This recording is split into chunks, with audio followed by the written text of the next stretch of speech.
Good morning. It is Friday, the 10th of July. I'm Maeve McMahon, and this is Europe Today, your morning roundup of the biggest European stories and the analysis that matters, live here on Euronews. Coming up, Donald Trump says the truce with Iran is, quote, over as Tehran reports a US attack near a nuclear plant. With the global economy in flux as the war intensifies, we'll bring you exclusive insights on how the European economy is faring with the President of the European Central Bank herself, Christine Lagarde. This as European finance ministers huddle in Brussels to assess the health of the European economy. On the agenda, a new proposal from Spain for a common EU borrowing mechanism worth up to 850 billion a year. We'll be hearing exclusively from the French Economy Minister, Roland Lescure, who'll be joining us here on set. And meanwhile, a sense of déjà vu. France bet Morocco 2-0, the very same scoreline as their World Cup semi-final meeting in Qatar back in 2022. After a pretty frustrating start, including a missed penalty, France found their rhythm and ultimately proved too strong for Morocco. But first, Europe must look at its own weaknesses, but also leverage them in a very turbulent global scenario.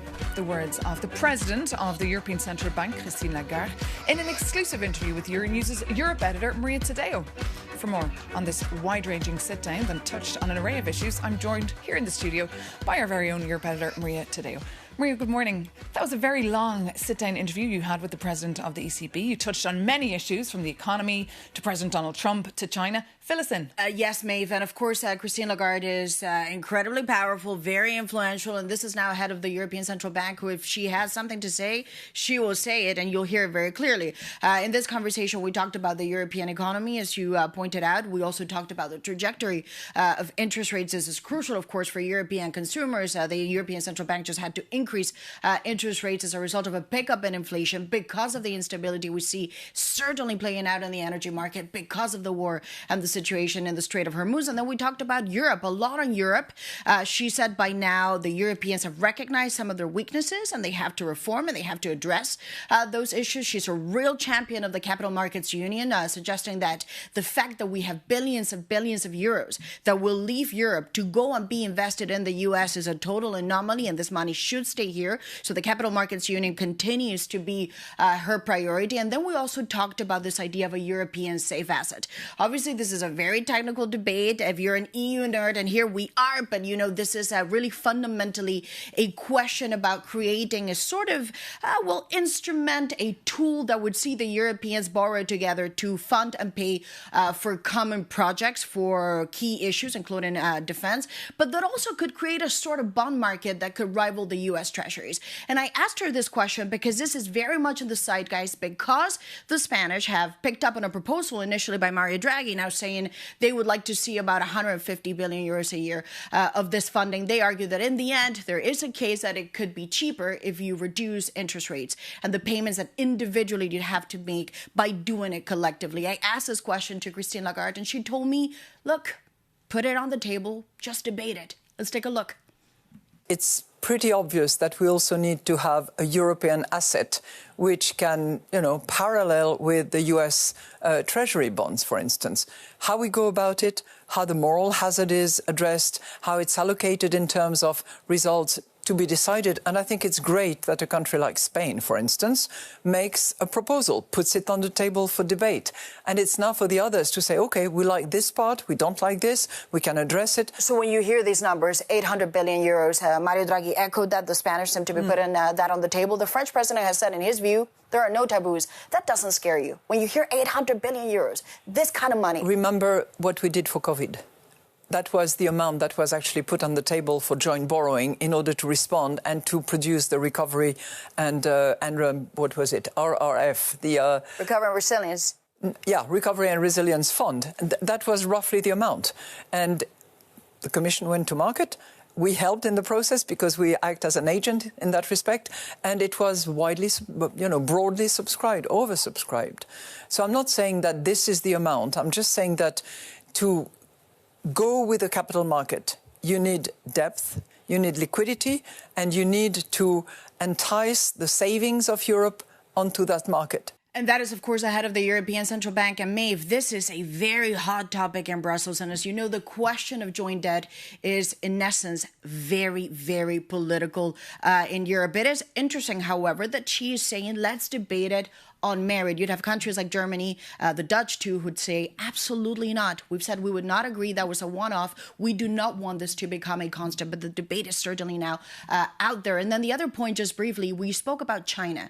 The Europeans have said now, they've set out this deadline in October. We need to see a rebalancing in the trade relationship between the Chinese and the Europeans. They have posted a massive trade surplus last year, the Chinese, and the European deficit keeps getting bigger. I asked her what happens if in October there's no deal. This is a difficult deadline because it could potentially lead to a form of retaliation. And she told me there now needs to be a serious, quote, conversation among adults when it comes to the subsidies, when it comes to the prices, when it comes to some of the practices, almost sector by sector with the Chinese, because they talk, but now they need to really walk the talk when it comes to a relationship that works for both.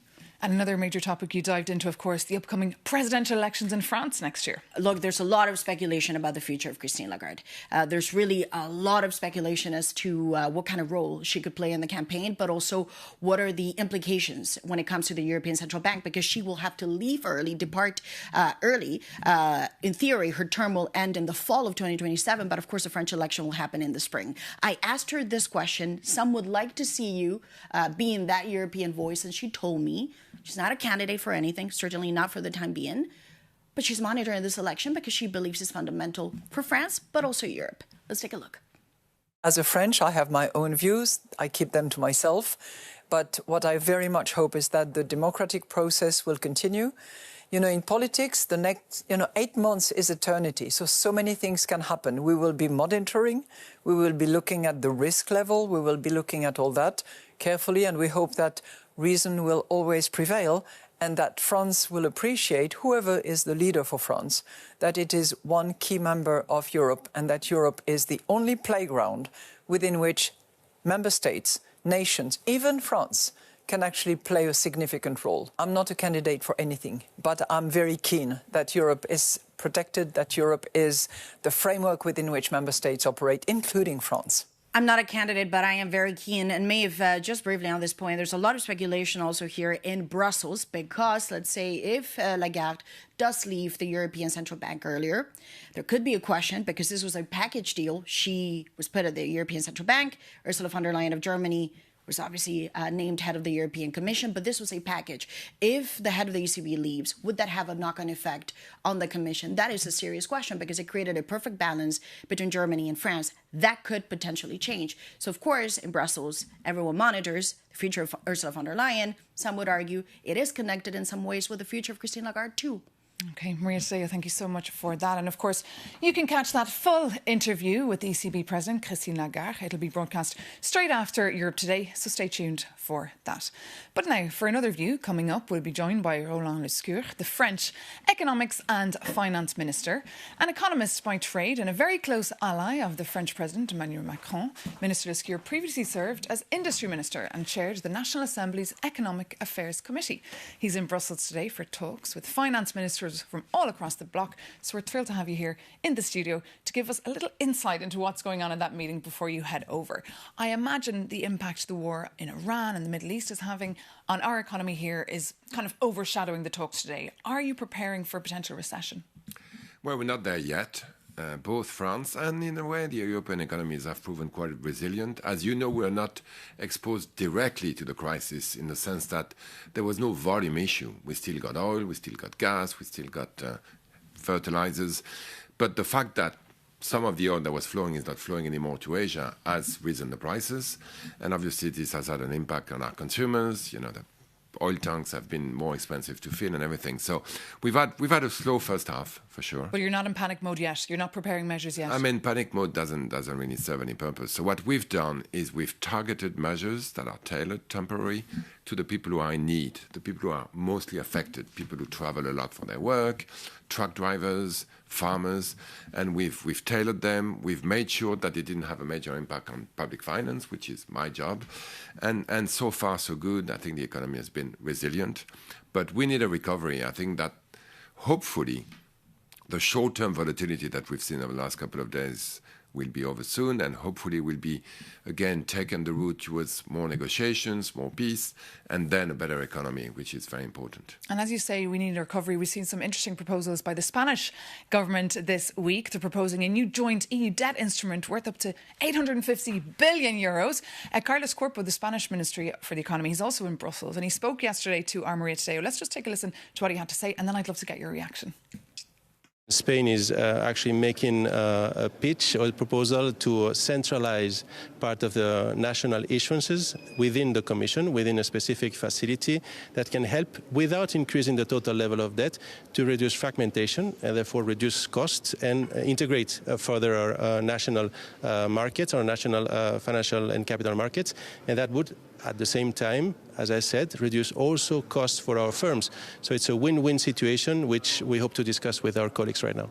So what's your view from France here? Is it a win-win situation? Would you support this? Well, it's an interesting proposal because, as you know, usually people advocate more common debt on top of national debt. What Carlos Cuerpo is advocating is for some of the national debts to be pooled and then auctioned on the market and then lent back to the countries. So it's an interesting proposal that solves some of the issues that usually debt on top of debt can address.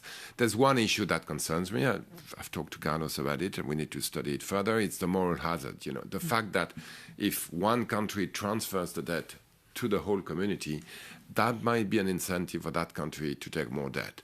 So we'll have to see. But one thing is for sure. We need euro to be even stronger, even deeper, and more liquid than it is today. And the main factors behind that, to have the euro as a top-of-the-notch global currency, we need more competitiveness, we need capital market union, we need the whole packet. And it's not just by transferring debt that we're going to manage that, but we do need, as I said, to reassure the world that, yes, they can safely lend money to the Eurozone and get it back. And you saw we had that interview with the ECB President, Christine Lagarde. I mean, she's fixated as well with the capital market union. When will we ever have this? When will it become a reality? She's fixated and I'm obsessed. I think you're Irish, right? Yes. We have a great Irish presidency starting. It started yesterday for the ECOFIN. It starts today, actually. And I believe I had talk with Simon Harris, who's not chairing the ECOFIN Council. He's really willing to nip it in the bud between now and the end of the year. Will they manage, though? That's a challenge. Well, that's what I'm going to say today. We need to do everything we can, both to have a deal and to have an ambitious deal, because there's no way we should water it down. And there's a lot they want to get done before next year, because, of course, big elections taking place in your country. Yep. How will they play out? Tell me. I don't know. It's a year away. There's still a lot of uncertainty. It's going to be an interesting election, and as you said, very important for France and for Europe. I started running. I was in a completely different world 10 years ago because we had a candidate that put the European flag in all his meetings. I do believe strongly that Europe is part of the solution, not part of the problem. We have two extremes that think otherwise. Could it be up one extreme against the other? Well, Could that be the final ticket? Everything I can to make sure we avoid that scenario. There's a big central bank in France. We need to find the right candidate to carry the flag. But I'm convinced that the absolute majority of French people want progress, want order, want unity, and we just have to make sure we convince them that there's the right person to carry that flag. And just final, congrats on the football. Who's going to win the World Cup? Thank you. Well, if I didn't tell you, France should be disappointed, right? I think we have a great team, but soccer, football is such that anything can happen between now and We're keeping a close eye on it. Minister, thank you so much. Allez les bleus. Thank you so much for coming into us today. And another topic on the table at that meeting is crypto. The European Commission has launched a consultation until the end of September in an effort to come up with new, better rules. For more on what all that means, here's our Jakob Janis. If you are a crypto investor, you might know that the EU just built a massive financial fortress to tame the wild part of the markets. Brussels wanted to replace a chaotic patchwork of 27 national rules with one strict system. But here goes a surprise. The brand new rulebook might already be obsolete. Look, the entire crypto topic might be a bit complex, so your reporter will do his best to safely walk you through it. Ready? On 1st of July, the EU's landmark crypto rules took full effect. And the execution was a total bust for crypto firms, especially the foreign ones. Fewer than 1 in 5 of Europe's 1,200 registered crypto companies secured a license. and those who did not had to shut down. But the aim wasn't to regulate for the sake of regulating. Brussels wanted to stop crypto scams and protect everyday investors. And big brands like Coinbase cleared the bar, but giants like Binance got kicked out. And while Brussels was working its domestic markets, Washington rewrote the rules. Last summer, Donald Trump signed the Genius Act to back stablecoins. And if you are a bit unsure what they are, I'm here to help. They are digital currencies designed to be safe, by pegging their value to the US dollar. Like for like, but digital. And stablecoins are not a small business. 95% of these tokens are tied to American currency. And Trump is using this technology to expand American financial power. After all, money is power. But here goes the plot twist. According to Euronews exclusive report, the new EU rules fail to regulate companies outside Europe, so foreign companies can bypass them. And EU diplomats already admit the rules must be changed next year to better address how tokens created outside the EU are regulated. Look, I know it all sounds a bit complex, but it's worth knowing what all this crypto fuss is about. And you know, if you want to keep your money under the bed, to me it's fine. I won't judge you. And now moving on to another big story here in Brussels. The European Commission has proposed banning trade with Israeli settlements as part of a so-called options paper sent to EU capitals earlier this week. A majority of EU countries had been calling for proposals to restrict trade with the settlements in response to the deteriorating situation in the occupied West Bank. For more, I'm joined here in the studio by our correspondent, Mairead Gwynn. Thanks for joining us. Good morning, Maeve. Just remind us, perhaps, why there's been increasing pressure on Brussels to restrict trade with Israeli settlements. Well, yes, Maeve, the political pressure has been increasing in recent months, particularly because of the deteriorating situation in the West Bank, violence against Palestinians there, and the way the Israeli government has also been expanding these settlements. Settlements which are, of course, considered illegal under international law and by the EU. So calls now on the Commission to really do more to restrict trade with these settlements. This is different to the calls to ban trade with Israel, to suspend parts of the EU's trade deal with Israel, calls that have been existing as well. We've heard plenty about them on the show, of course. This is about the settlements. So the Commission finally coming forth with a proposal on Wednesday outlining potential concrete options. We first reported this on Euronews yesterday, and essentially there are three things on the table now. First would be to oblige companies in settlements to acquire special exporting licenses. Secondly, to place more punitive tariffs on these products to make it more difficult for them to be imported into the EU. And finally, and crucially, Maeve, a proposal for a full or partial ban, which is what many governments have been pushing for months now. This will be discussed by EU ambassadors here in Brussels when they gather for closed-door discussions today, and then, of course, by foreign ministers when they're here in Brussels next Monday. And the big question, everyone's wondering, how likely is it that this will pass? Well, this is where it gets tricky, Maeve, because on paper, any trade measures in the EU should be approved by 15 member states, representing 65% of the EU population. But the Commission has suggested in this options paper that, in fact, this is a foreign policy tool and needs the unanimous backing of all member states, which is obviously a higher bar, a higher threshold to reach. And many feel that is quite unfeasible because, of course, there are many staunch allies of Israel within the Council. This is feeding into the narrative that the Commission might be delaying or even obstructing a decision. This has been slow coming. And also, although foreign ministers will have a discussion on this on Monday, we won't hear more until they gather next in October. So don't expect a decision anytime soon. OK, we'll keep a close eye on that, Mairead Gwynn. Thank you so much for that. And now it's time for the World Cup.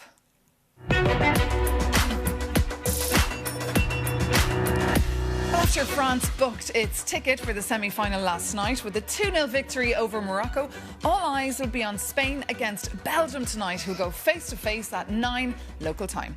Whoever wins, it's clear now that at least one European team will make it to the big final.